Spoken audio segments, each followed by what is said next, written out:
Hello students.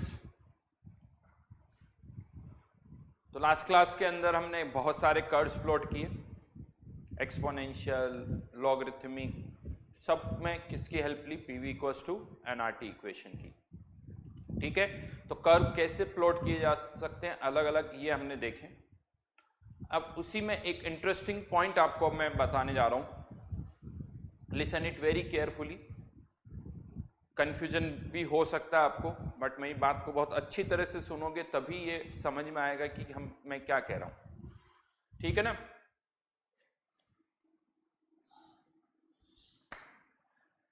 v versus t का एक curve मैं यहां पर प्लॉट कर रहा हूं। v वर्सेस t का एक कर्व मैं यहां पर प्लॉट करने जा रहा हूं, और ये कर्व कुछ इस तरह से है, a point, b point, temperature kelvin scale में। क्वेश्चन क्या है? यहां पर मैंने आपको देखा है कि मोल्स जो है वो कांस्टेंट है, मोल्स जो है वो कांस्टेंट है। What about pressure?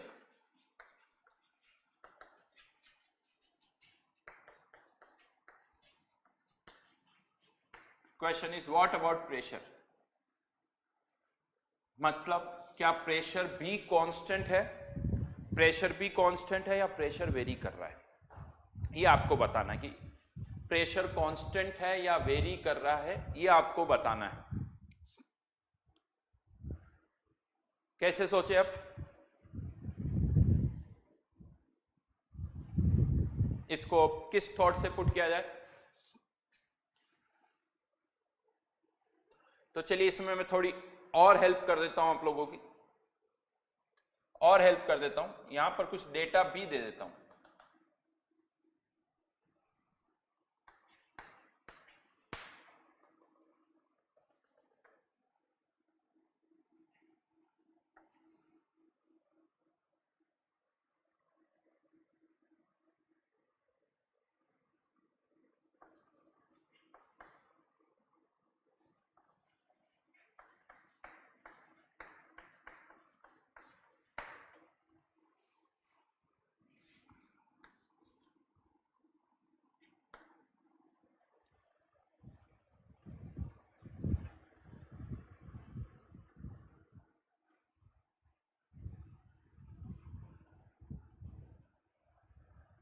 ठीक है,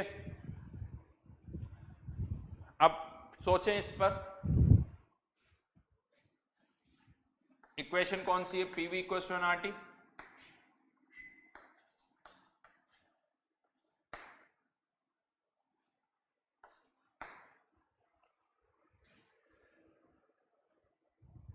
कर्व किसके बीच में? एक थॉट, पहला थॉट क्या आता है? कर्व किसके बीच में प्लॉट कर रहे हैं? v वर्सेस t के बीच में। n गिवन है, कांस्टेंट है, r कांस्टेंट है। ठीक है, और ये जो कर्व है वो हमें दिख रहा है एक स्ट्रेट लाइन है। कर्व जो है वो स्ट्रेट लाइन दिख रहा है, इसका मतलब स्लोप कांस्टेंट है, इसका मतलब स्लोप कांस्टेंट है। That means p constant, slope constant, n constant, r constant, तो p कांस्टेंट। राइट, यानी यहां से कंक्लूजन निकल के आ रहा है कि p जो है वो कांस्टेंट है।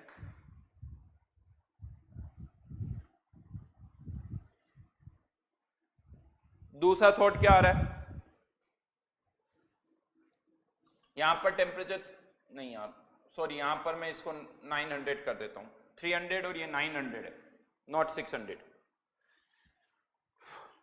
अब देखना है हमें, लाइन कर तो वही है, इसमें कोई चेंज नहीं। अब हमें यहां पर देखना है, तो अब यहां पर अगर हम मान लें कि n कांस्टेंट और अगर प्रेशर भी कांस्टेंट है, इफ प्रेशर इज कांस्टेंट, तो V2 upon V1 must be equals to T2 upon T1। लेकिन यहां पर राइट नाउ ये इक्वल नहीं है। V2 अपॉन V1 का रेशियो 2:1 है, T2 अपॉन T1 का रेशियो 3:1 है।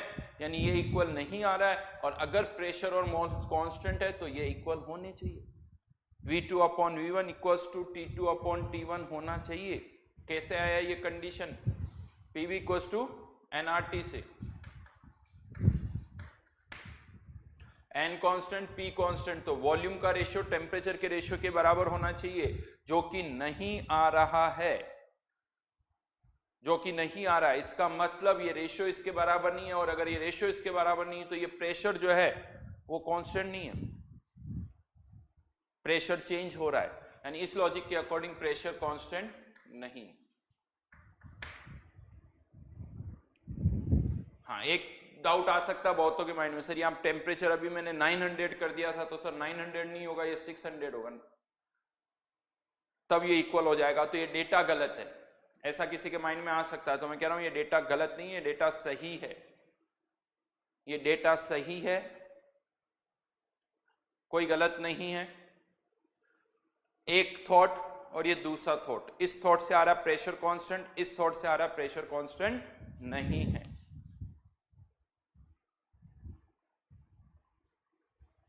अब आपको बताना है कि क्यों।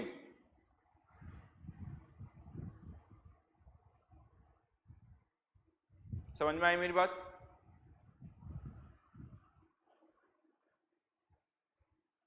अब मैं बताता हूं कंफ्यूजन क्या है।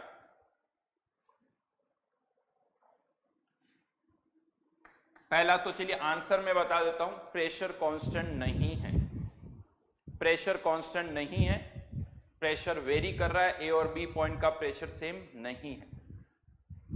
तो फिर क्वेश्चन ये आता है कि फिर इस थॉट में क्या गलती है, वो मैं बता रहा हूं अब आपको। अब मैथमेटिकल पार्ट आएगा, y इक्वल्स टू mx, ये लाइन की हम बात करते हैं, और नॉर्मली हम क्या बोल देते हैं कि ये जो m है वो इसका स्लोप है, m जो है वो स्लोप है, लेकिन मैंने आपको जब लिखवाया था तब भी कहा था इफ m जो है अगर ये कांस्टेंट है, अगर ये m कांस्टेंट है, if m is constant then m equals to slope, m slope भी होगा and line must pass through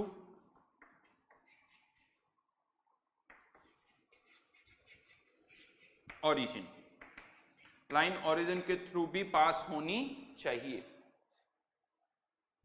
m slope भी होगा, और अगर ये स्लोप है तो आप सबको पता है लाइन पास जो है वो ओरिजिन के थ्रू पास होनी चाहिए, क्योंकि अगर x 0 है तो y भी 0 होगा, यानी ये स्ट्रेट लाइन जो है m कांस्टेंट है, मतलब स्ट्रेट लाइन हो गया, और ये जो स्ट्रेट लाइन है वो ओरिजिन के थ्रू पास होनी चाहिए अगर m कांस्टेंट है। ठीक है, आप कह सकते हो सर इसमें तो कोई प्रॉब्लम नहीं। अब मेरा दूसरा क्वेश्चन आता है, अगर m वेरी कर रहा है तो क्या होगा? अगर m वेरी कर रहा है तो क्या होगा?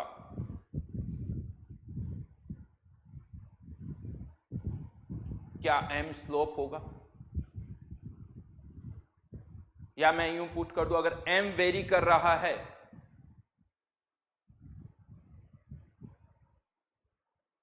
तो क्या स्लोप कांस्टेंट हो सकता है?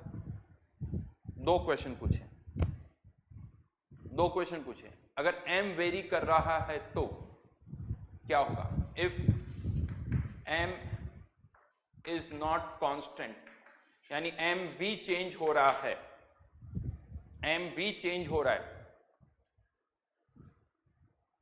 तो मेरा क्वेश्चन अब ये है, अच्छा m वेरी कर रहा होगा, इसका मतलब क्या है कि m भी यहां पर y या x किसी का फंक्शन होगा, यूं कह दो कि x या y का किसी का फंक्शन होगा, ये इसका मतलब ये हुआ, m वेरी कर रहा है मतलब इनमें से किसी का फंक्शन होगा। आसान बना देता हूं, ऑब्वियसली x का फंक्शन होगा या y का फंक्शन, x का होगा तो y का भी होगा, y का होगा तो x का भी होगा, क्योंकि y और x एक दूसरे के फंक्शन है। ये थोड़ी लैंग्वेज हो सकता है कंफ्यूजिंग लगे, ढंग से सुननी पड़ेगी। तो यहां पर अब मेरा question, if m is not constant, अगर m कांस्टेंट नहीं है तो क्या होगा? तो पहला आंसर आपका ये होगा, अगर ये m वेरी कर रहा है then m not equals to slope. m को अब आप स्लोप नहीं बोलोगे, m वेरी कर रहा है तो m अब स्लोप तो नहीं है। ये सबसे बड़ा पॉइंट है, बहुतों के माइंड में क्या फिट है, सर m तो स्लोप है, क्योंकि क्या होता है पढ़ते ही आ रहे हैं m y equals to mx plus c, m slope. यहां पर वो m स्लोप तब है जब m कांस्टेंट है। अब हमेशा ये लाइन बोलनी होगी आपको, हमेशा ये लाइन बोलनी होगी, अगर m कांस्टेंट है तो m कांस्टेंट है तो m स्लोप है, अगर m वेरी कर रहा है तो फिर m जो है वो स्लोप नहीं होगा, स्लोप कुछ और होगा, स्लोप कोई और होगा, m स्लोप नहीं होगा। पहले ये चीज क्लियर कर लें। अब यहां पर m स्लोप तो नहीं है, अब स्लोप कुछ और होगा, तो अब यहां पर दो केसेस बन सकते हैं। अब मैं बात कर रहा हूं स्लोप की, m तो स्लोप है ही नहीं, तो m तो कुछ भी हो गया, m कुछ भी हो गया, m स्लोप नहीं है। नाउ स्लोप जो है यहां पर कांस्टेंट भी हो सकता है, स्लोप में कांस्टेंट और में नॉट कांस्टेंट। कैसे, वो अब मैं समझा रहा हूं। वो अब मैं आपको यहां पर समझा रहा हूं। वो डिपेंड करेगा कि ये m कैसे वेरी कर रहा है, वो इस पर डिपेंड करेगा कि m कैसे वेरी कर रहा है। डिपेंडिंग अपॉन दैट m कैसे वेरी कर रहा है, स्लोप कांस्टेंट भी हो सकता है और स्लोप वेरी भी कर सकता है। For example m equals to 3 plus 2x, ये m कुछ इस तरह से x के साथ वेरी कर रहा है तो m भी वेरिएबल हो गया, वो कांस्टेंट नहीं है। इफ ऐसे लिख दो y इक्वल्स टू, अब मैंने m की जगह क्या पुट कर दिया, 2/x इंटू x। अब आप इसको ओपन करो तो ये क्या आ जाएगा, 3x प्लस 2, 3x प्लस 2, ये हमारे पास इक्वेशन आ गई। और अब मैं कह सकता हूं हाँ, यहां पर जो स्लोप है वो किसके बराबर है, 3 के बराबर है, और स्लोप क्या है, कांस्टेंट भी है। स्लोप किसके बराबर है, 3 के बराबर, और स्लोप क्या है, कांस्टेंट भी है। यानी m वेरी कर रहा है, m वेरी कर रहा है, but slope is constant, slope is constant. लेकिन वो जो कांस्टेंट वैल्यू है वो 3 नहीं है, वो कांस्टेंट वैल्यू, सॉरी कांस्टेंट जो है वो 3 है। m की वैल्यू 3 के बराबर नहीं है, m की वैल्यू किसके बराबर है, 3 प्लस 2/x के बराबर है। तो यहां पर m वेरी कर रहा है बट स्लोप इज कांस्टेंट, जिसकी वैल्यू 3 है, और m की वैल्यू 3 नहीं है, m की वैल्यू 3 प्लस 2/x है। जो मैंने यहां पर लिखा है m is not slope, m slope नहीं है। यानी m वेरी कर रहा है फिर भी स्लोप तो कांस्टेंट हो सकता है, m वेरी कर रहा है स्लोप कांस्टेंट हो सकता है। हाँ, लेकिन अब इसमें एक और चीज ऐड हो जाती है, ये लाइन क्या ओरिजिन के थ्रू पास होगी, नहीं, स्ट्रेट लाइन तो है but straight line not passing through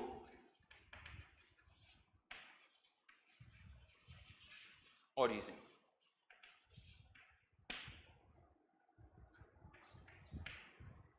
यानी यहां पर इंटरेस्टिंग चीज क्या आ रही है, ये m वेरी कर रहा है फिर भी कर्व स्ट्रेट लाइन आ सकता है। बहुतों क्या लगता है, सर m वेरी कर रहा है तो स्लोप वेरी कर रहा है, गड़बड़। यहां पर m वेरी कर रहा है, m स्लोप नहीं है, m वेरी कर रहा है, m स्लोप नहीं है। तो मैंने बोला m वेरी कर रहा है, सबसे पहले दिमाग से ये हटाना होगा, m वेरी कर रहा है, अब m अलग हो गया, स्लोप अलग हो गया। तो m वेरी कर रहा है लेकिन स्लोप कांस्टेंट हो सकता है, यानी कर्व क्या हो सकता है, स्ट्रेट लाइन आ सकता है। लेकिन वो जो स्ट्रेट लाइन आएगी वो ओरिजिन के थ्रू तो पास नहीं होगी, वो ओरिजिन के थ्रू पास नहीं होगी।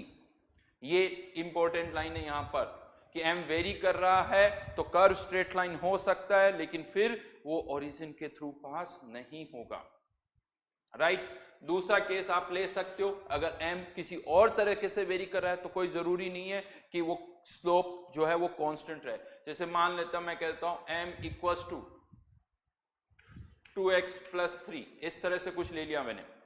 इफ एक और केस ले रहा हूं, अब y इक्वल्स टू क्या आ जाएगा 2x प्लस 3 इंटू एक्स, तो y equals to 2x square plus 3x। Slope constant नहीं है इसका, m वेरी कर रहा है, स्लोप कांस्टेंट भी नहीं है, और कर्व भी स्ट्रेट लाइन नहीं है, कर्व भी स्ट्रेट लाइन नहीं है। बात समझ में आई होगी।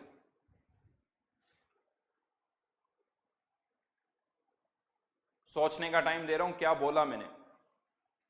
प्रॉब्लम पता क्यों हो रही है, कोई बहुत टफ कंसेप्ट होता है ना, जो आपने पहले कभी नहीं सुना, पहली बार जब सुनते हो उसको समझ में आ जाता है, क्योंकि वो पहले आपने कभी भी नहीं सुना है। यहां प्रॉब्लम पता है क्या हो रही है, जो आप करते आ रहे हो ना वहां पर कुछ गड़बड़ हो रही है, जो आप सोचते आए हो वहां गड़बड़ हो रही है, वहां पर मैं कुछ चेंज कर रहा हूं। बहुत बेसिक पार्ट पे जो आपके माइंड में बहुत अच्छी तरह से फिट है, मैंने उसको हिला दिया, मैंने उसको हिला दिया, ये प्रॉब्लम हो रही है। इवन प्रॉब्लम क्या होती है, जैसे y equals to m x plus c, अगर मैं आपको m तो कांस्टेंट है, बट क्या होता है ये इतनी माइंड में फिट करके m स्लोप है, m की जगह अगर मैं अभी कोई इक्वेशन ऐसे लिखूं ना y equals to some constant a x plus c, अब पूछो ये क्या स्ट्रेट लाइन की इक्वेशन है y equals to a x plus c, जहां पर तो बहुतों को अजीब सा लगेगा, सर स्ट्रेट लाइन की इक्वेशन तो y equals to m x plus c होती है, आपने तो y equals to a x plus c लिख दिया। अरे भाई m जैसे कांस्टेंट था मैंने उसकी जगह a लिख दिया, जैसे m कांस्टेंट होता है वो आप a कांस्टेंट मान मैंने लिख दिया, लेकिन अजीब सा लगता ना, क्योंकि दिमाग में क्या फिट है y equals to m x plus c, खट से जैसे बोलते हैं ये स्ट्रेट लाइन की इक्वेशन, तो वो पहले m को थोड़ा सा बदलना पड़ेगा, आपके माइंड m को चेंज करना होगा।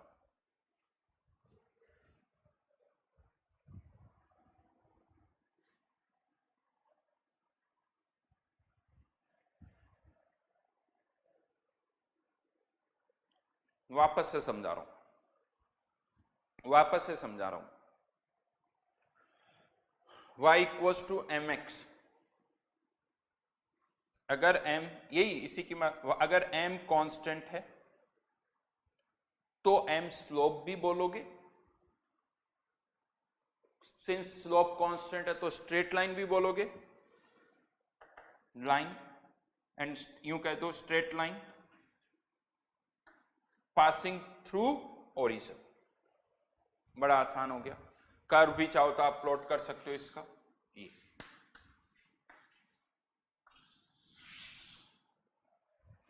अब मैं बात कर रहा हूं यहां पर, if m is not constant, अगर m कांस्टेंट नहीं है तो क्या होगा।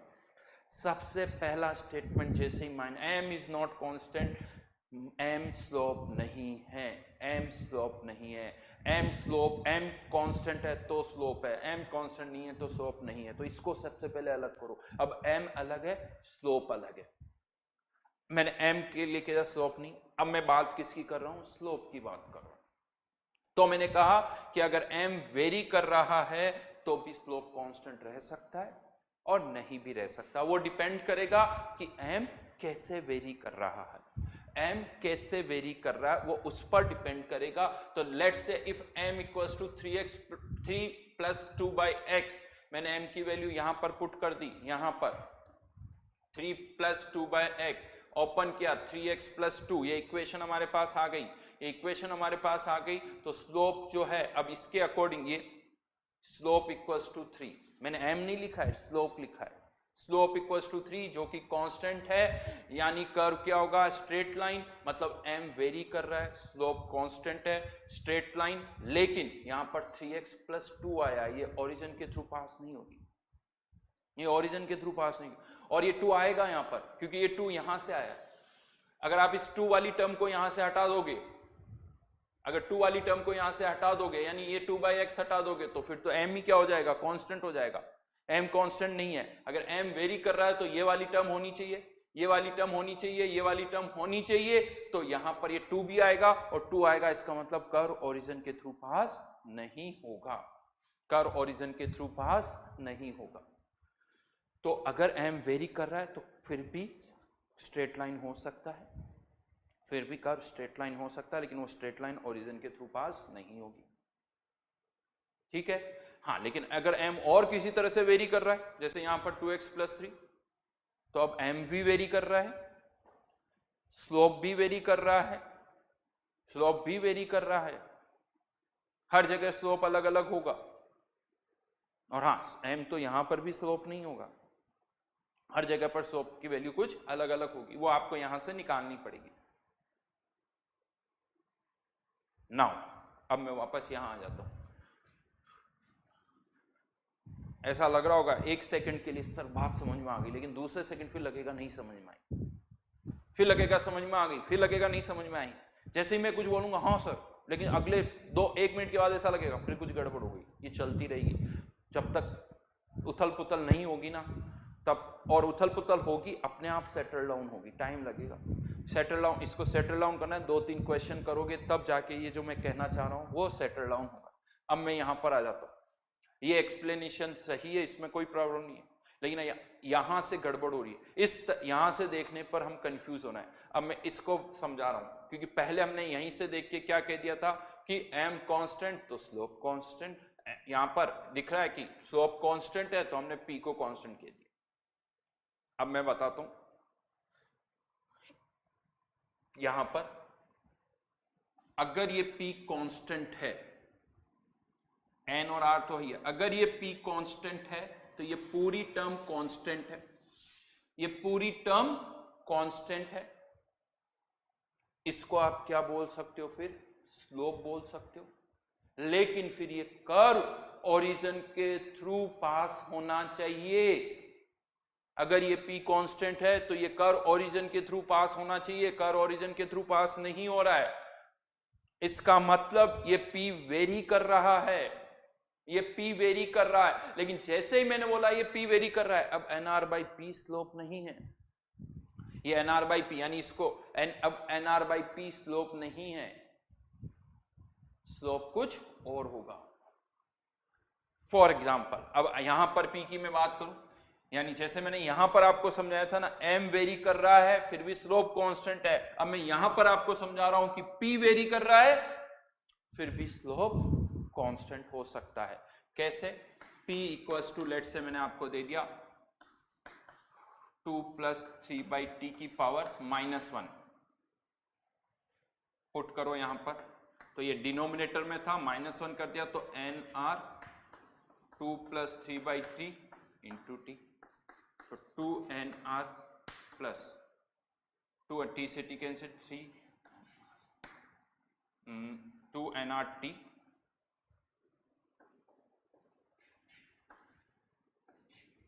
ये 2nr इसका क्या हो गया, स्लोप हो गया।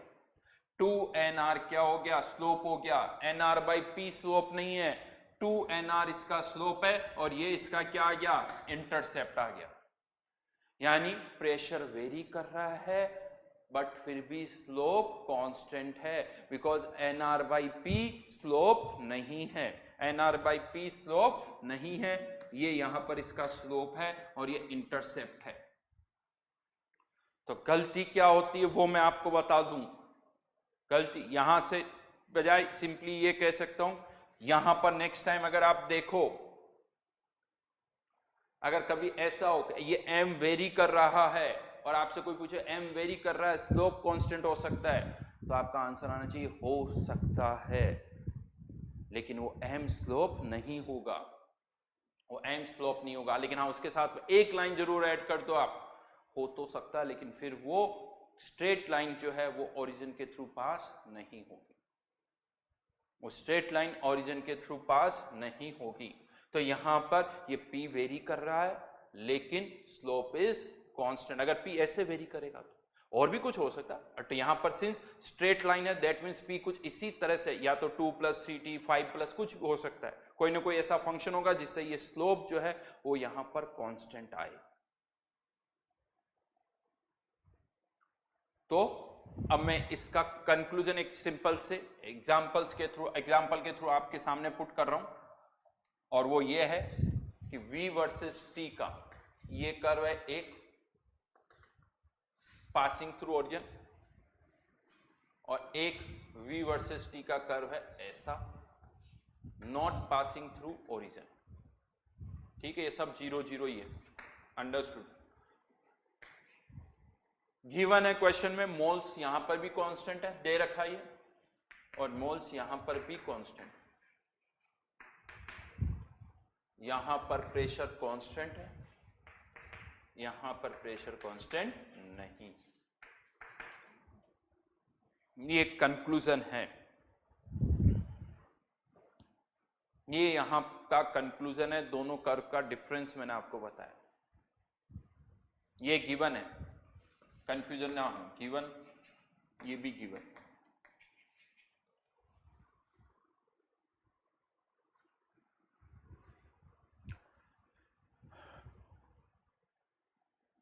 ठीक है, और भी करूंगा अभी क्वेश्चन, और भी आपको दूंगा बहुत सारे थर्मोडायनेमिक्स। आप आगे चल के फिजिक्स में भी मैं ये जो बता रहा हूं वो काफी हेल्प करेगा, बहुत जगह पर आपको ये हेल्प करेगा। प्रॉब्लम कहां होती है वो मैं बताता हूं। हमें क्या लगता है, एक कर्व अगर हम प्लॉट कर रहे हैं, एक कर्व अगर हम प्लॉट कर रहे हैं तो हमें क्या लगता है स्ट्रेट लाइन ही तो कहीं से भी बना लो। क्वेश्चन में कर्व ऐसा दे रखा, हमने ऐसे बना दिया, अरे ऐसा दे रखा और आपने ऐसे बना दिया तो आपने चेंज कर दिया, वो सेम नहीं रहा है। इसमें प्रेशर कांस्टेंट है, यहां प्रेशर कांस्टेंट नहीं रहा है, आपने उसको बदल दिया। तो अगर कभी भी कोई स्ट्रेट कर्व आप प्लॉट कर रहे हो, कभी भी आप कोई कर्व प्लॉट कर रहे हो, आपको अगर स्ट्रेट लाइन है तो हमेशा देखना होगा कि क्या वो स्ट्रेट लाइन ओरिजिन के थ्रू पास करवानी है या ओरिजिन के थ्रू पास नहीं करवानी, ये आपको देखना होगा। जैसे आप देख लो ना, लाइन इंक्रीजिंग है या डिक्रीजिंग है, मैटर करता है। तो थोड़ी इंक्रीजिंग लाइन को आप डिक्रीजिंग बना दोगे, मैटर करता है। उसी तरह से ये भी मैटर करता है कि वो लाइन जो है ओरिजिन के थ्रू पास होनी चाहिए या नहीं होनी चाहिए, क्योंकि उसमें उससे अच्छा खासा चेंज यहां पर आ जाता है। जैसे इस क्वेश्चन के अंदर ये आ रहा है, इवन यहां पर, अब सिंस यहां तो मैंने डेटा दे रखा है तो आप निकाल भी सकते हो। अब अगर आप मुझसे पूछोगे ए और बी पॉइंट पर क्या होगा, तो यहां पर फॉर्मूला लगाऊंगा, P A V A upon T A equals to P B V B upon T B. तो यहां पर B T P B upon P B upon P A will be equals to T B upon T A into V A upon V B, right. T B 900 upon any ratio 3:2, ये ratio 1/2, यानी B point पर pressure A point से ज्यादा है, वो temperature भी बढ़ रहा है, वॉल्यूम भी बढ़ रहा है और प्रेशर भी बढ़ रहा है, तीनों ही चेंज हो रहे हैं, यहां पर कांस्टेंट नहीं है। या अच्छी चीज मैं बता रहा हूं आपको, बहुत अभी तक हम आइडियल गैस पढ़ रहे थे, आराम से कर रहे थे, कर्व प्लॉट कर रहे थे। ये चीज आई है जिसे आप कह सकते हो जेई मेंस में भी आ सकते हैं, ऐसे नहीं इससे क्वेश्चन मेंस में नहीं आ सकते, मेंस में भी आ सकते हैं। मेंस का लेवल भी अच्छा होता है, एडवांस में तो आ ही सकते हैं डेफिनेटली, बट और आते भी है, मैं आपको बता दूंगा, आते भी हैं बहुत सारे क्वेश्चन। डायरेक्ट अभी इस तरह से नहीं पूछा गया, बट इनका यूज यहां पर आता है। तो यहां पर प्रेशर वेरी कर रहा है, और भी बहुत सारे केसेस है। अब मैं आपको बताता हूं, ये तो चलिए इसका हो गया P equals to nRT 1/v। Last time हमने डिस्कस किया था, अगर P वर्सेस 1/v का अगर हम कर्व प्लॉट कर रहे हैं, अभी मैं बार बार नहीं बोलूंगा, n हर जगह कांस्टेंट है। अगर टेम्परेचर कांस्टेंट है, यानी यहां पर दो कर्व फिर से प्लॉट किए जा सकते हैं, 1/v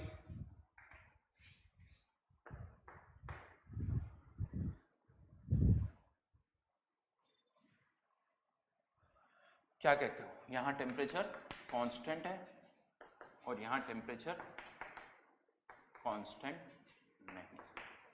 टेम्परेचर कांस्टेंट है तो कर्व स्ट्रेट लाइन ओरिजिन के थ्रू पास होगा, और टेम्परेचर कांस्टेंट नहीं है तो कर्व तो स्ट्रेट लाइन हो सकता है, लेकिन फिर वो ओरिजिन के थ्रू पास नहीं होगा।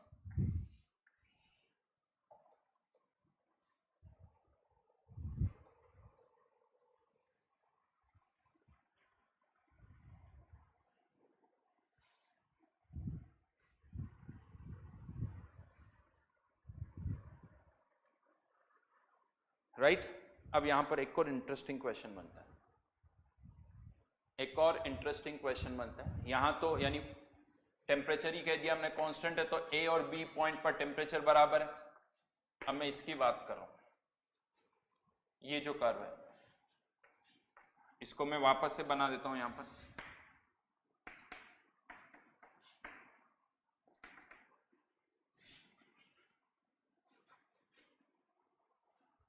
ये ए पॉइंट, ये बी पॉइंट, इसका टेम्परेचर टी ए, इसका टेम्परेचर टी बी। हमें कंपेयर करना है कि किसका टेम्परेचर ज्यादा होगा, टी बी ज्यादा होगा टी ए से या टी ए ज्यादा होगा।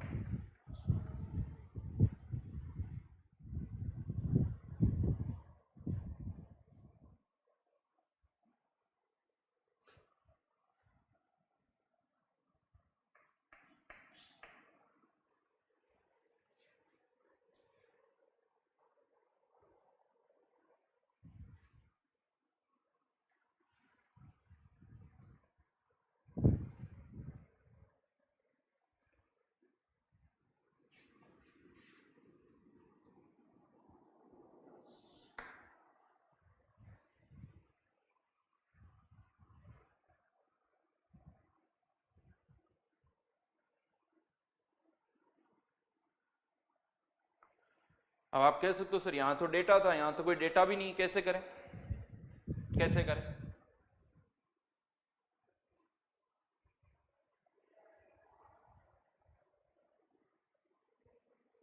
मैं बताता हूं, एक से ज्यादा तरीके हैं। पहले एक मैथमेटिकल तरीका बता रहा हूं, फिर दूसरा लॉजिकल तरीका बताऊंगा। यहां से साफ साफ ये दिख रहा है हमें यहां पे कि ये जो कर्व स्ट्रेट लाइन है इसका स्लोप जो है वो पॉजिटिव है, पॉजिटिव है 90 डिग्री से कम, और इंटरसेप्ट भी पॉजिटिव है। मतलब मैं ये कह सकता हूं ये जो भी कर्व उसका m यहीं पर लिख देता हूं, m 1/v प्लस c, जो कर्व है उसके अकॉर्डिंग ये इंटरसेप्ट पॉजिटिव, c की वैल्यू पॉजिटिव और m भी पॉजिटिव है। m नेगेटिव कब होता है वो बताता हूं, इसके लिए m नेगेटिव है। एंगल यहां से देखते हैं, ये 90 डिग्री से ज्यादा हुआ तो स्लोप इज नेगेटिव, हमारे केस में ऐसा नहीं है, ठीक है ना। m positive, c positive. लेकिन अब हमें कंपेयर किसको करना है, हमें तो टेम्परेचर को कंपेयर करना, और हमारी इक्वेशन में टेम्परेचर की टर्म नहीं आ रही, ये सब आइडियल केस के लिए। तो हमें क्या करना होगा कि इक्वेशन किसके बीच में बनानी होगी, टेम्परेचर की टर्म, राइट। टेम्परेचर की इक्वेशन चाहिए तो PV इक्वल्स टू nRT से, V nRT। यहां पर एक काम करते हैं, P अपॉन nRT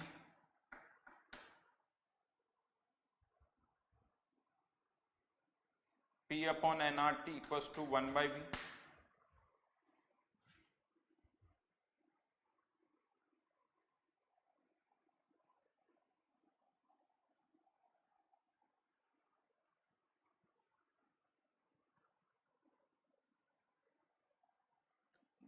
या तो हमें P को T की टर्म में पुट करना है या V को T की टर्म में पुट करना है। देख लेते हैं किससे आसान रहेगा, ये सोचना किससे ज्यादा आसान रहेगा वो एक बार देख लेते हैं।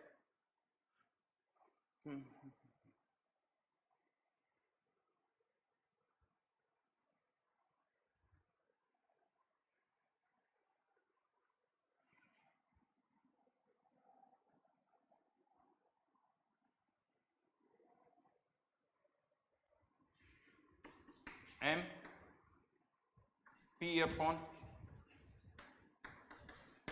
nRT by C। P को उधर ले जाना पड़ेगा, P कॉमन आ जाएगा, 1 माइनस m अपॉन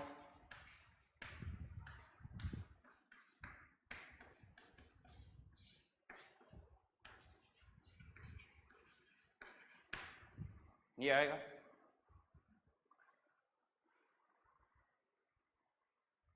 या s के बजाय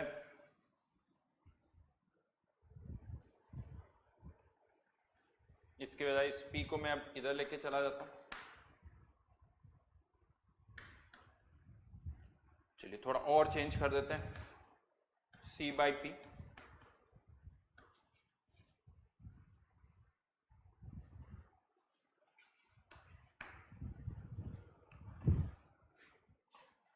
A से B, ये तो क्लियर है, प्रेशर तो बढ़ रहा है।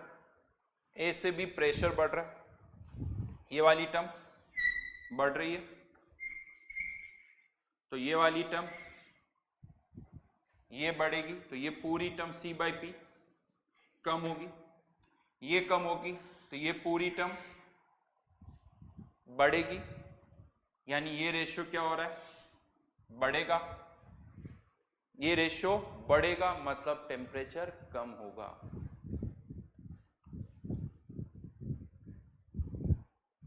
यही IIT है,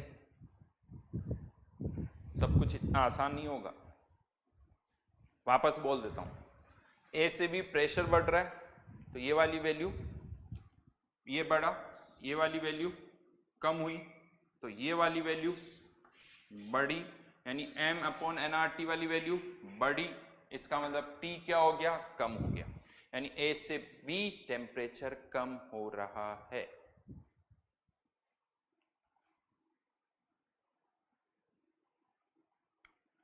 अच्छा, ये सब आसान क्यों हो रहा है, क्योंकि M और C सब पॉजिटिव है। अगर यही M और C पॉजिटिव है तो फिर यहां पर वो और इश्यू और आएगा। खैर अभी आसान है, M और C पॉजिटिव। हाँ, लेकिन कह सकते हो सर ये तो बड़ा अजीब सा तरीका है, बड़े घुमा, पहले तो इतना अरेंज करो फिर जाके इतना सोचो, मुश्किल लग रहा है ना। कभी कभी इक्वेशन कॉम्प्लिकेटेड हो जाती, कभी आसान हो जाएगी। ये P वर्सेस 1/V का है, हो सकता है V वर्सेस T में ये थोड़ा आसान हो, लेकिन मैं इसका दूसरा आसान सा तरीका बताऊंगा आपको। आसान तरीके बताने से पहले थोड़ा ना मुश्किल तरीका बताना पड़ता है, तब जाके वो आसान जो है ना बहुत आसान लगता है और अच्छा भी लगता है। नहीं तो वो आसान भी लगता है, ये भी टफ है सर। अब देखना दूसरा तरीका कितना अच्छा लगेगा, क्योंकि अब आप ये देख चुके हो। नहीं,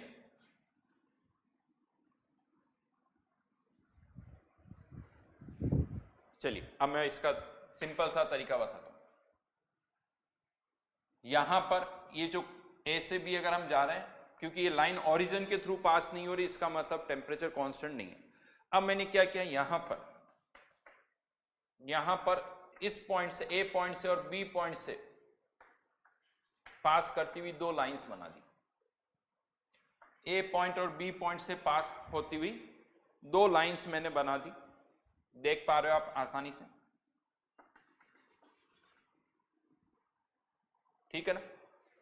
अब मैं पर्टिकुलरली इस पॉइंट, इस लाइन, इस वाले कर्व को आप भूल जाइए, या आप ये सोचे कि ये लाइन ओरिजिन के थ्रू पास हो रही है, ये लाइन भी ओरिजिन के थ्रू पास हो रही है, यानी P वर्सेस 1/V में ये जो लाइन है वो ओरिजिन के थ्रू पास हो रही है, तो इसमें टेम्परेचर क्या रहेगा, कांस्टेंट। इसमें टेम्परेचर क्या रहेगा, कांस्टेंट रहेगा, हाँ या ना। मतलब यहां पर इस पूरे प्रोसेस में टेम्परेचर यहां कितना, TB कांस्टेंट रहेगा, यानी थ्रू आउट TB रहेगा। इसमें थ्रू आउट कितना रहेगा, TA रहेगा, और ये क्या रहेंगे, कांस्टेंट। अब आप P = nRT, since in curves के लिए, इसके लिए मैं बात कर रहा हूं, ये ओरिजिन के थ्रू पास हो रहे हैं, तो इनके लिए लाइन स्लोप कांस्टेंट है, लाइन ओरिजिन के थ्रू पास हो रही है, that means temperature is constant, और इसका स्लोप किसके बराबर हो जाएगा, nRT। तो ये जो स्लोप होगा वो nRTB, ये जो स्लोप होगा वो nRTA।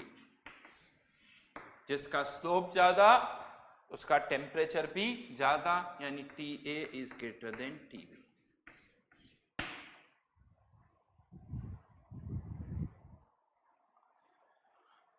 उन पॉइंट्स को ओरिजिन से कनेक्ट कर दिया, उन पॉइंट्स को ओरिजिन से कनेक्ट कर दिया। इसमें भी टेम्परेचर कांस्टेंट, इसमें भी temperature constant. Since temperature constant है, n कांस्टेंट है ही है, nRT अब इसका क्या हो गया, स्लोप हो गया। इस लाइन के लिए टेम्परेचर कांस्टेंट नहीं है, बट इन दोनों के लिए टेम्परेचर कांस्टेंट।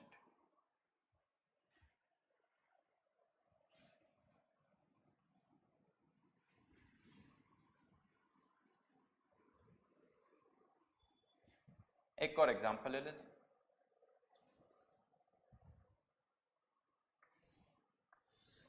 वही ले लेते हैं V वर्सेस T का।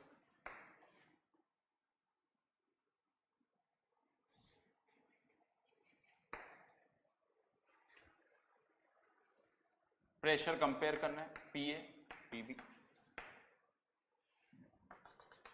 दोनों को किससे कनेक्ट कर दिया, ओरिजिन से। सिंस अब ओरिजिन से कनेक्ट कर दिया,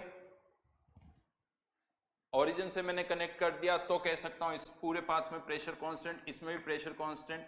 अब यहां पर जो स्लोप होता है वो क्या होता है, V वर्सेस T कर्व का NR/P इंटू T। तो यहां पर स्लोप कितना होगा, NR/PB। यहां पर स्लोप कितना होगा, पूरा NR/PA। यहां अब उल्टा हो गया, जिसका इसका स्लोप ज्यादा है यानी PA कम है। NR/PA की वैल्यू लिख लो, नहीं तो NR/PA ज्यादा NR/PB से, यानी PB इज ग्रेटर देन, ये प्रेशर इससे ज्यादा है।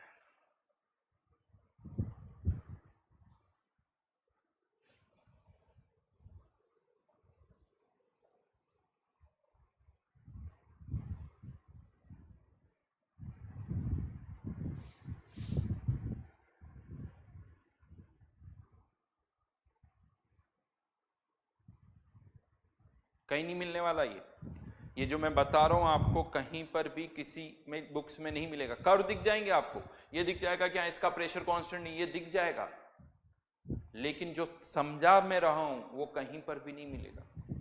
जो मैं आपको समझा रहा हूं वो कहीं पर भी नहीं मिलेगा, इसी से समझना पड़ेगा आपको। क्योंकि हर एक बुक के अंदर सीधा सीधा y = mx + c से स्टार्ट होता है, m constant, slope is constant.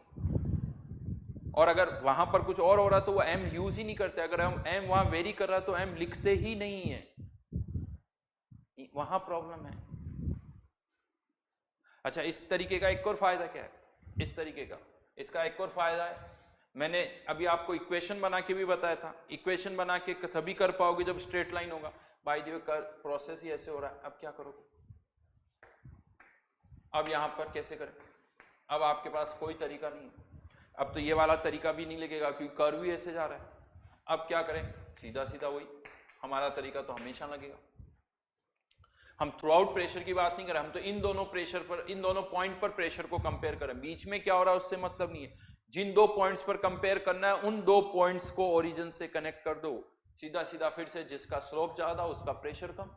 यानी यहां पर भी PA is less than PB is greater than P।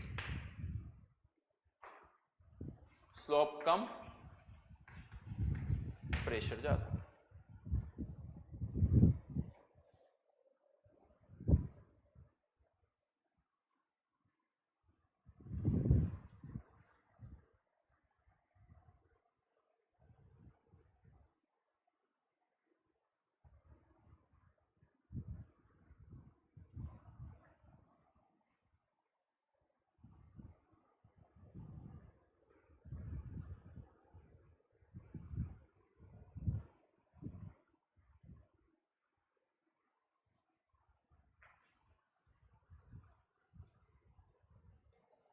तो ये तरीका यहां पर भी यूज हो रहा है, यहां हर जगह यूज कर सकते। तो बड़ा अच्छा तरीका है, ओरिजिन से कनेक्ट करके उसको देखो, बहुत अच्छा सा तरीका है।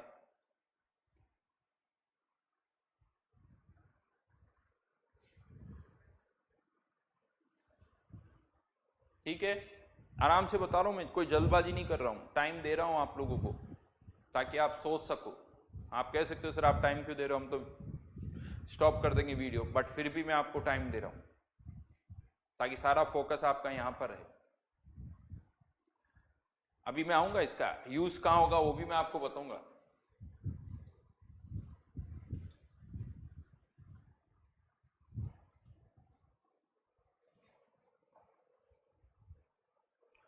इसी चीज को अब मैं यहां पर V वर्सेस T, या अब की बात चाहिए आप P वर्सेस T का कर्व ले लीजिए।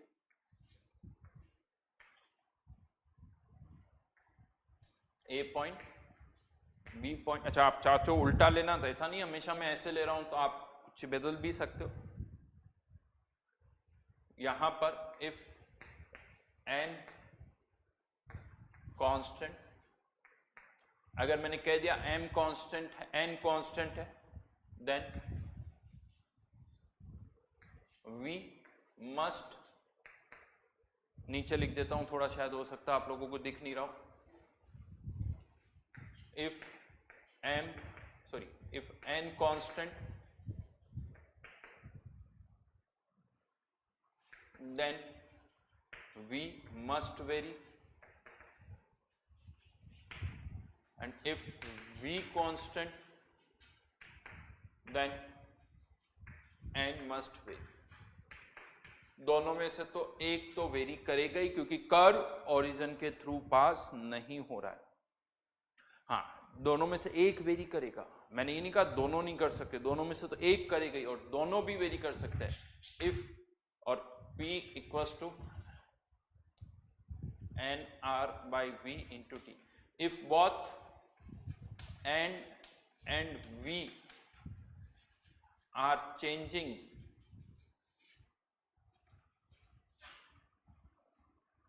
both n and v may change, ऐसे लिख दो, both n and v may change but not by same factor.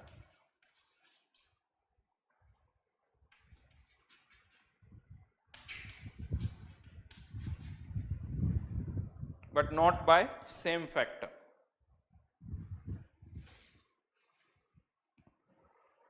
Same factor से वेरी नहीं करेगा, अगर सेम फैक्टर से वेरी कर गया तो ये स्लोप कांस्टेंट हो जाएगा और लाइन किसके थ्रू पास होगी, ओरिजिन के थ्रू।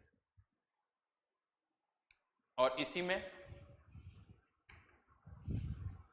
P वर्सेस T का कर्व है, line passing through origin, if n constant, then क्योंकि लाइन ओरिजिन के थ्रू पास हो रही है, V must constant, V must constant, if V constant, then n must constant.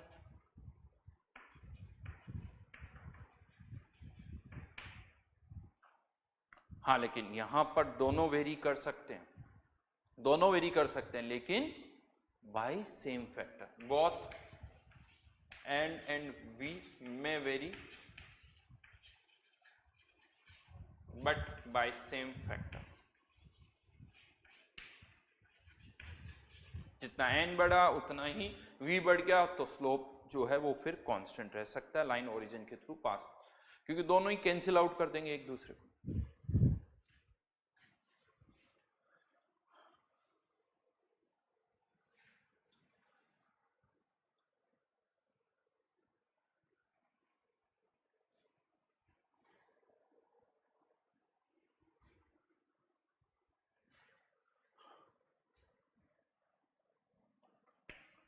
अब इसका एक एप्लीकेशन आपको बता रहा हूं,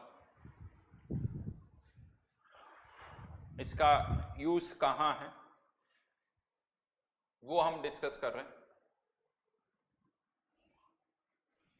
एक P वर्सेस V का कर्व हमें दे रखा है,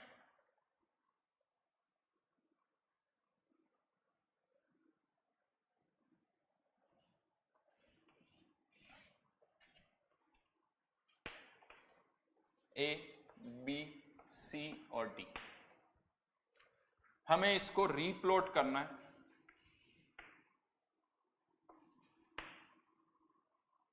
P वर्सेस T में। P वर्सेस T के लिए प्लॉट करना है, n कांस्टेंट है, जिस n इज कांस्टेंट। हाँ, क्वेश्चन ये आता है कि सर n तो कांस्टेंट है, तो आपने तो t के बारे में भी कुछ नहीं कहा, तो t भी कांस्टेंट, तो पहले इस हो तो क्या t कांस्टेंट हो सकता है? a से b, मैंने कह दिया n कांस्टेंट है, a से b वॉल्यूम कांस्टेंट है, n कांस्टेंट वॉल्यूम कांस्टेंट, तो प्रेशर चेंज होगा तो साथ में कोई और तो चेंज होगा ही होगा। ये ध्यान रखना, इस PV equals to nRT equation में केवल कोई एक सिंगल फैक्टर चेंज नहीं हो सकता, एक सिंगल फैक्टर चेंज नहीं हो सकता, या तो 2 चेंज हो रहे होंगे, या 3 चेंज हो रहे होंगे, या 4 चेंज हो रहे होंगे, R को छोड़ के सब चेंज हो सकते हैं, लेकिन मिनिमम 2 फैक्टर तो चेंज होंगे ही होंगे, केवल एक चेंज नहीं हो सकता। ये चेंज होगा तो इधर भी चेंज होगा, इफेक्ट आएगा उसका, राइट। तो अब यहां पर ए से बी वॉल्यूम कांस्टेंट है, मोल्स कांस्टेंट है, प्रेशर चेंज हो रहा है तो टेम्परेचर भी चेंज होगा। अब यहां पर पीवी, अब मैं PV equals to nRT equation के यूज पर ही आ रहा हूं। हम PV equals to nRT equation से टेम्परेचर चेंज हो रहा है तो प्रेशर में कितना चेंज होगा, वॉल्यूम में कितना चेंज होगा, ये सब निकाल सकते हैं। लेकिन हमें इस प्रोसेस को अब फास्ट करना है। अब हमें इस प्रोसेस को फास्ट करना है। एक तो डेटा सामने गिवन है, तब तक तो ठीक है, आप क्वेश्चन सॉल्व कर सकते हो, लेकिन यहां बिना डेटा के सॉल्व करना है तो माइंड में उस इक्वेशन को यूज करना आना चाहिए। ए से बी, यहां पर अब हमको कर्व वापस से प्लॉट करना है। पहले मैं ए से बी का कर्व प्लॉट कर रहा हूं। ए से बी, यहां पर वॉल्यूम क्या है, कांस्टेंट, वॉल्यूम इज कांस्टेंट। तो अब P वर्सेस T का कर्व आप प्लॉट कर रहे हो, वॉल्यूम और मोल्स कांस्टेंट है तो कर्व क्या होगा, स्ट्रेट लाइन होगा।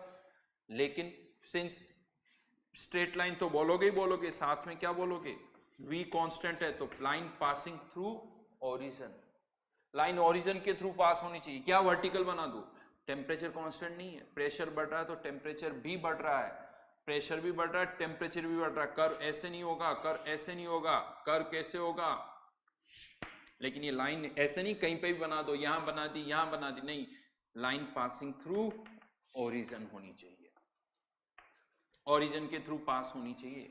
ये ए पॉइंट और ये बी पॉइंट। अच्छा, टेम्परेचर बढ़ रहा है, प्रेशर भी बढ़ रहा है, तो ये एरो की डायरेक्शन ऐसी होनी चाहिए कि ए से बी टेम्परेचर भी बढ़ रहा है, प्रेशर भी बढ़ रहा है। अब बात आती बी से सी की। बी से सी,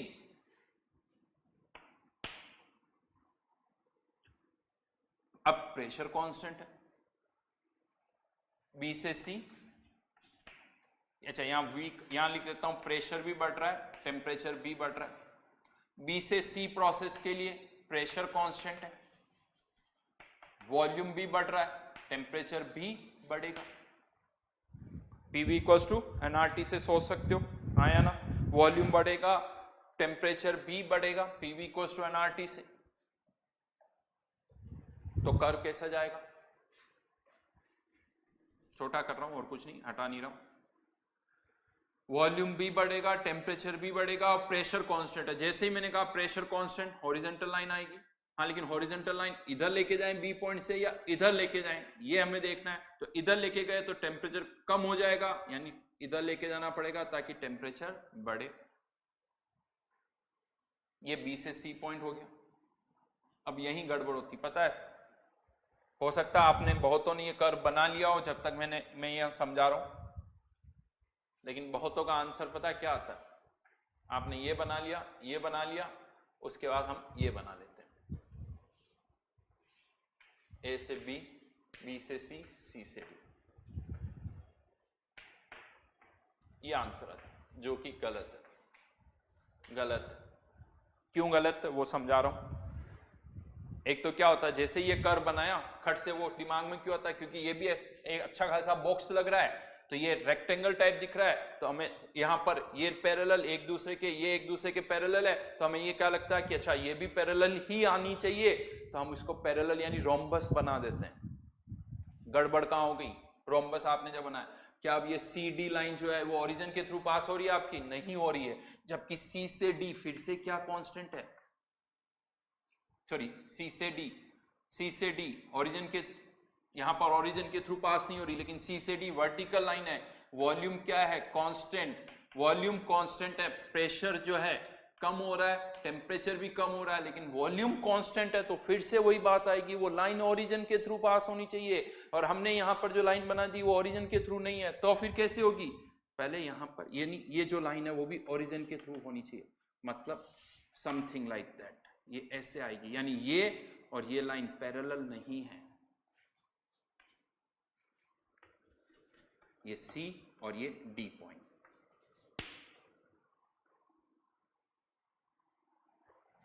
पैरेलल नहीं आएगी। और वापस अब D से A प्रेशर कांस्टेंट, वॉल्यूम कम हो रहा है, टेम्परेचर भी कम होगा, टेम्परेचर कम होगा, प्रेशर कांस्टेंट, तो हॉरिजॉन्टल लाइन, अब की बार इधर नहीं जाएंगे, टेम्परेचर कम हो रहा है तो इधर आएंगे, तो ये यहां पर आ जाएंगे।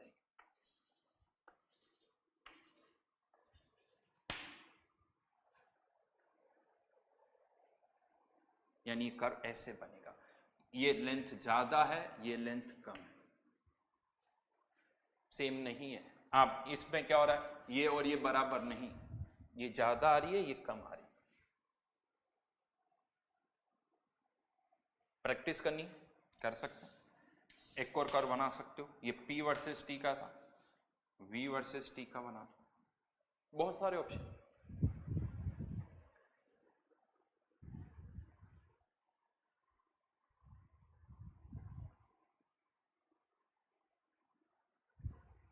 चलिए ट्राई करते हैं। ये तो फिक्स है, इसमें तो कोई चेंज नहीं होगा।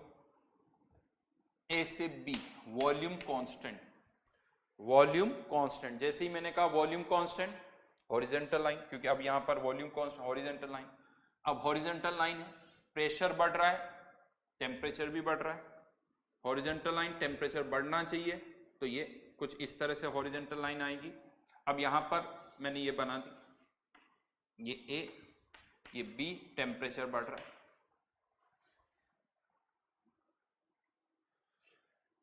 बी से सी प्रेशर कांस्टेंट है, वॉल्यूम बढ़ रहा है, टेम्परेचर भी बढ़ना चाहिए, लेकिन अब प्रेशर कांस्टेंट है, प्रेशर कांस्टेंट जैसे ही कहा, यानी लाइन किसके थ्रू पास होनी चाहिए, ओरिजिन के थ्रू, ओरिजिन के थ्रू पास होनी चाहिए, यानी यहां से अब जो लाइन जाएगी वो यूं या यूं नहीं होगी, ये ओरिजिन के थ्रू होगी। तो इसको थोड़ा पास में बना देता हूं क्योंकि ऊपर जाना है, तो इसी को मैं वापस बना रहा हूं। ये आपको भी प्रैक्टिस करनी होगी अच्छी तरह से, तब जाके आएगा। एक बार बनाया थोड़ा अच्छा नहीं बनेगा फिर, लेकिन आइडिया लग जाएगा। तो मैंने लाइन ऊपर बना दी, यहां पर बना देता हूं,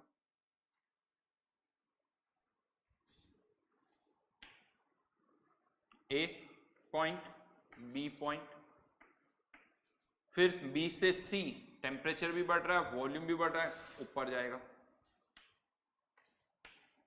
नहीं, ओरिजिन के थ्रू पास दिखनी चाहिए।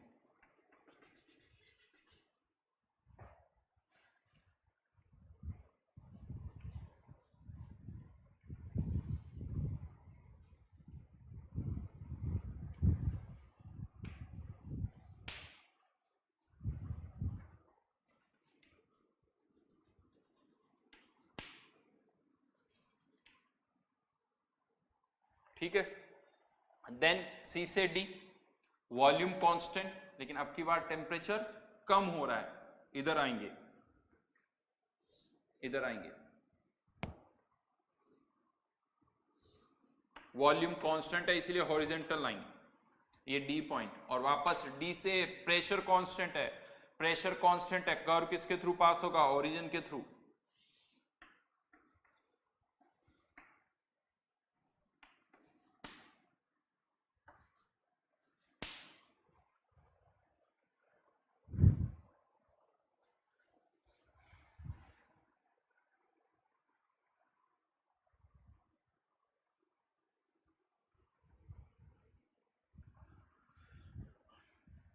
करिए इसको। अभी और एग्जाम्पल करेंगे, चिंता मत करो। अभी आपको क्या करना है, मैंने कर्व प्लॉट कर दिए, आप फिर वापस सोच सकते हो, ऐसा नहीं, प्रैक्टिस आपको करनी है, और कुछ जल्दबाजी नहीं है, अभी हो जाएगा, सब हो जाएगा, टाइम लगता है, हर एक चीज में प्रैक्टिस करोगे तभी होगा। शायद मैं आपको पहले भी एग्जाम्पल बता चुका हूं, कार ड्राइव करने वाला। अब यहां पर प्रॉब्लम होगी आपको, प्रॉब्लम क्या होगी, ये कर्व प्लॉट करना है, एक तो पीवी को एनआरटी को हैंडल करना है, कौन सा, अब क्या हो रहा है, एक साथ बहुत सारी चीजें आप हैंडल कर रहे हो, आता सब है, लेकिन हम सबको एक साथ हैंडल नहीं कर पाए, क्योंकि ये भी देखना है कि क्या टर्म कांस्टेंट है, वॉल्यूम कांस्टेंट है या प्रेशर कांस्टेंट है, ये भी देखना है। फिर ये भी देखना है कि अगर वॉल्यूम कांस्टेंट है तो प्रेशर और टेम्परेचर चेंज हो रहे हैं। फिर साथ में ये भी देखना है कि वो प्रेशर बढ़ रहा है या टेम्परेचर बढ़ रहा है या क्या हो रहा है, ये भी देखना है। फिर उसके बाद ये देखना है कि कर्व जो होगा, अगर हम यहां प्लॉट कर रहे हैं तो वर्टिकल लाइन आएगी या हॉरिजॉन्टल लाइन आएगी या slanted line passing through origin आ जाएगी। फिर उसमें अंदर ये भी इश्यू है कि ऊपर जाएंगे, नीचे जाएंगे, लेफ्ट जाएंगे, राइट जाएंगे। यस, मल्टीटास्किंग हो रही भाई। एक एक स्टेप आसान है, लेकिन एक साथ आपको बहुत सारी चीजें हैंडल करनी है। हो जाएगा बट टाइम लगेगा, प्रैक्टिस करनी पड़ेगी। ये PV equals to nRT mole concept में हमने कैलकुलेशन की थी, वॉल्यूम इतना, टेम्परेचर इतना, प्रेशर इतना होगा, प्रेशर इतना, टेम्परेचर इतना, वॉल्यूम इतना, मोल्स इतने होंगे। यहां पर थोड़ा सा मैंने उसका ग्राफिकल पार्ट लिया है, ग्राफिकली हमने इसको यूज किया है, तो वो थोड़ा डिफरेंट पार्ट है। और क्वेश्चन करेंगे ऐसा नहीं है, और क्वेश्चन जब करेंगे तब आपको लगेगा कि हाँ, बट हाँ बार बार सोचना पड़ेगा। प्रैक्टिस के साथ अपने आप ये चीजें क्लियर हो जाएगी। ये बड़ी इंटरेस्टिंग भी चीज बता रहा हूँ, अच्छे को नहीं पता होता है। आदत क्या होती है, ये आंसर है सर, खट से आंसर आ जाता है बहुतों का। गारंटी के साथ कह सकता हूँ, जेई में ये क्वेश्चन आए और पूछे पी वर्सेस टी का कर्व कौन सा है, ये ऑप्शन भी दे दो, ये ऑप्शन भी दे दो, सबका लगेगा यही सही, क्योंकि उनको लगेगा कि यार ये तो बड़ा सिमेट्रिक कर्व है। तो आदत क्या होती है, ऐसे ये सिमेट्रिक तो लगना चाहिए, ये भी सिमेट्रिक होना चाहिए, ये तो लगता है अजीबोगरीब हो गया, ये गलत लगता है। यहां लगता है ये पैरेलल लाइंस है तो ये सब भी पैरेलल होनी चाहिए, जबकि ऐसा नहीं है।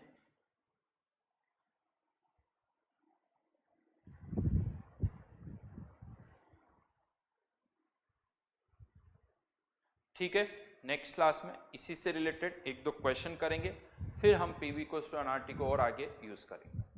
ठीक है, थैंक यू।